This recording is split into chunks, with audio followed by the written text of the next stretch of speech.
সরকারি প্রাথমিক বিদ্যালয়ের ক্লাসরুমে পঞ্চম শ্রেণীর এক ছাত্রীকে ধর্ষণের অভিযোগ উঠেছে বিদ্যালয়ের সহকারী শিক্ষক মোজাম্মেল হক মানিকের বিরুদ্ধে। এ ঘটনায় ওই শিক্ষককে আটক করেছে পুলিশ। পুলিশ জানায় ৮ মার্চ শনিবার সকালে ঠাকুরগাঁও সদর উপজেলায় কচুবাড়ি মাদারগঞ্জ সরকারি প্রাথমিক বিদ্যালয়ে ঘটনাটি ঘটে। শিশুটি অতিরিক্ত ক্লাসের জন্য স্কুলে গিয়েছিল। এ সময় অভিযুক্ত শিক্ষক ওই শিশু শিক্ষার্থীকে ছাড়া সবাইকে চলে যেতে বলেন। পরে ক্লাসরুমের ভেতরে শিশুটিকে ধর্ষণ করে অভিযুক্ত শিক্ষক মোজাম্মেল হক মানিক। ভুক্তভোগী শিক্ষার্থী বাড়িতে গিয়ে তার পরিবারের কাছে কান্নাকাটি করে জানালে তাকে হাসপাতালে নেয় স্বজনরা। পরে স্বজনরা থানায় এ ব্যাপারে অভিযোগ করলে অভিযুক্ত শিক্ষক মোজাম্মেল হককে গ্রেপ্তার করে police.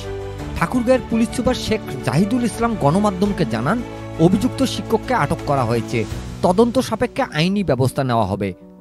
Mizanur Rahman, DRS news.